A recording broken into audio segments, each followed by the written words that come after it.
बारिश तूफान का जबरदस्त कहर देखने को मिला है। उत्तर प्रदेश के हमीरपुर में आफत वाली आंधी आई।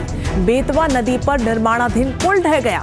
मलबे में दबकर 6 मजदूरों की मौत की खबर है, तो वहीं मलबे में अभी भी कई मजदूरों के फंसे होने की आशंका है। मोरकंदर नैथी पुल पर यह बड़ा हादसा हुआ। हादसे के वक्त यहां पर मजदूर सो रहे थे कि घटना के बाद राहत और बचाव का काम जारी कर दिया गया।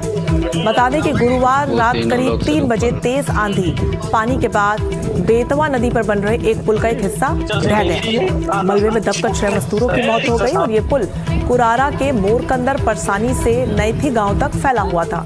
बताया जा रहा है कि घटना के समय सभी पीड़ित पुल के इसी हिस्से में सो रहे थे। तस्वीरें हम आपको दिखा रहे हैं, दर्दनाक तस्वीरें। पुल का पूरा हिस्सा आधा देखिए जो ढह चुका है, सब कुछ क्षतिग्रस्त नजर आ रहा है, मलबा नजर आ रहा है। बेतवा नदी पर यह निर्माणाधीन पुल था जिसके ढह जाने के बाद इलाके में हड़कंप मच गया। मलबे में दबकर 6 मजदूरों के मौत की खबर है।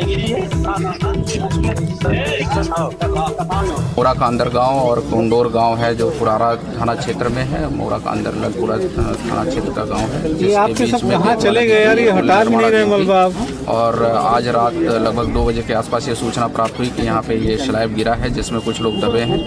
इस सूचना पे तत्काल यहाँ की स्थानीय पुलिस और हम सभी लोग यहाँ पे पहुँचे हैं। 3 लोग आप देख सकते हैं यहाँ पे पिलर पे फंसे हुए हैं। इनके रेस्क्यू के लिए SDRF हमारी टीम जो है यहाँ पे प्रयास कर रही है। कुछ लोग मलबे में दबे हैं। तो राहत और बचाव का काम फिलहाल वहां पर जारी है। रणबीर सिंह हमारे संवाददाता हमारे साथ जुड़ गए हैं। कहां तक राहत का काम पहुंचा है रणबीर, और क्या कुछ जानकारी मिल पा रही है इस मामले में? देखिए, बताया जा रहा है अभी 3 मजदूर ऐसे हैं जो दबे हुए हैं, उन्हें निकालने की कोशिश हो रही है। जिला प्रशासन के लोग वहां पहुंचे हुए हैं और फिलहाल एक जांच भी होगी। जांच इस बात की होगी कि जो पुल बन रहा था उस पुल पर क्या सुरक्षा के इंतजाम पर्याप्त नहीं थे, क्योंकि तेज आंधी आई थी और मौसम विभाग का ये अनुमान भी था कि आंधी तेज आ सकती है। लेकिन जिस तरीके से ये अंडर कंस्ट्रक्शन पुल के नीचे ये मजदूर सो रहे थे, उसके बाद आंधी आती है, उसका एक स्लैब यानी एक हिस्सा गिरता है और वो मजदूरों के ऊपर जाकर सीधे चले जाता है, जिसमें 5 मजदूर तो बिल्कुल सामने दिख रहे थे जो दबे पड़े थे और उनकी मौत हो चुकी थी, और एक उसके नीचे था। कुछ मजदूर अभी 3 बताया जा रहा है कि फंसे हुए हैं, उनको निकालने की कोशिश हो रही है। सीएम योगी आदित्यनाथ ने इस मामले का संज्ञान लिया। अधिकारियों से कहा है कि वो मौके पर पहुंचे और राहत बचाव कार्य करें। जो अभी फंसे हुए मजदूर हैं जल्द से जल्द उनको निकाल करके सेफ किया जाए, उनको हॉस्पिटल पहुंचाया जाए, उनका अच्छा ट्रीटमेंट किया जाए।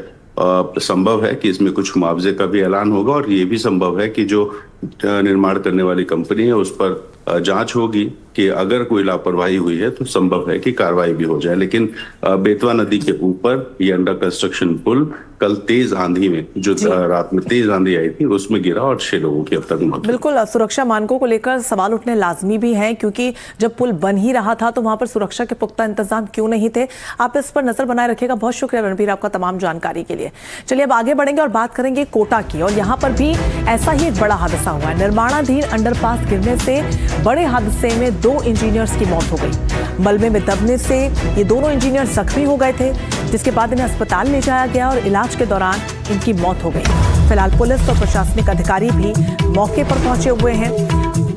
तो निर्माणाधीन अंडरपास गिर जाने के बाद हड़कंप मच गया। ये बड़ा हादसा हुआ। कोटा से जानकारी सामने आ रही है। हादसे में 2 इंजीनियर जो संभवतः वहां पर मौजूद होंगे या काम कर रहे होंगे, उनके मलबे में दबने से मौत की खबर है। जख्मी हालत में उन्हें बाहर निकाला गया, आनन फानन में अस्पताल में भर्ती करवाया गया, लेकिन इलाज के दौरान उन्होंने दम तोड़ दिया। ये तस्वीरें भी आपको दिखा रहे हैं उसी अंडरपास की जिसका काम चल रहा था। इंजीनियर्स यहाँ पर मौजूद थे और फिलहाल देखिए पूरे इलाके को बैरिकेड कर दिया गया है। प्रशासनिक अधिकारी और पुलिस के अधिकारी वहां पर मौजूद हैं और इस पूरे मामले में राहत और बचाव का काम किया जा रहा है। साथ ही जो मलबा वहां पर है उसे हटाने की भी पूरी तैयारी की जा रही है। शाकिब हमारे साथ जुड़ गए इस पूरी खबर पर ज्यादा जानकारी के साथ। शाकिब, क्या कुछ जानकारी मिल पा रही है इस पूरे मामले में? फिलहाल जो ताजा अपडेट है, 2 इंजीनियर्स जान गंवा चुके हैं। क्या इसके अलावा कुछ लोगों के फंसे होने की भी जानकारी है? राहत बचाव कार्य कहां तक पहुंचा है? ये देखिए, फिलहाल क्योंकि अब मिट्टी में कोई भी दबाव नहीं है, ये सुनिश्चित कर लिया गया है। जो कि जिस तरह से हादसा हुआ था उसके तुरंत बाद वहाँ पर रेस्क्यू टीमें पहुंच गई थी। जो इंजीनियर हैं प्रभात कुमार झा, उनकी जो है मौके पर ही मौत हो गई थी, और जो दूसरे इंजीनियर हैं पंकज सिंह झा, उनको कोटा के निजी अस्पताल में लाया गया, जहां इलाज के दौरान उन्होंने दम तोड़ दिया। बिल्कुल शाकिब, जो फिलहाल तस्वीरें भी इस सामने आ पूरे रही हैं मामले की अब शाकिब, जांच अगर की आप जा बता रही है। पाएंगे कितने लंबे समय से अंडरपास का ये काम चल रहा था और सुरक्षा के लिहाज से भी क्या तैयारियां वहां पर थी? ये देखिए, ये NH 52 पर हुआ है, दरा नाल के पास में। यहाँ पर जो है अक्सर जाम के हालात रहते थे, तो ऐसे में एक अंडरपास, पैरेलल अंडरपास बनाया जा रहा है और पुश बैक तकनीक से जो है इसको किया जा रहा था, ब्लॉक लगाए जाने का काम किया जा रहा था। इस दौरान ही जब ये दोनों इंजीनियर वहाँ पर पहुंचे निरीक्षण करने के लिए, तो एकदम से मिट्टी धंस गई और वो वहाँ पर मिट्टी में दब गए। तो पूरे जो वहाँ पर जो लोग मौजूद थे उनमें हड़कंप सा मच गया। लोगों ने मदद की कोशिश की, रेस्क्यू टीमों को सूचना दी गई, जी। पुलिस भी मौके पर पहुंची और तुरंत ही जो है उनको मिट्टी में दबे होने से निकाल भी लिया था। लेकिन एक इंजीनियर ने मौके पर ही दम तोड़ दिया था और दूसरे ने जो है कोटा के एक निजी अस्पताल में इलाज के दौरान दम तोड़ जी, दिया। बिल्कुल, वजह वाकई क्या बेहद रही, तमाम दर्दनाक ये चीजों घटना पर है। अब रेलवे इस प्रशासन तरीके जो की है तस्वीरें जांच अलग अलग करवा के रहा है। क्षेत्रों से जो सामने आ रही हैं।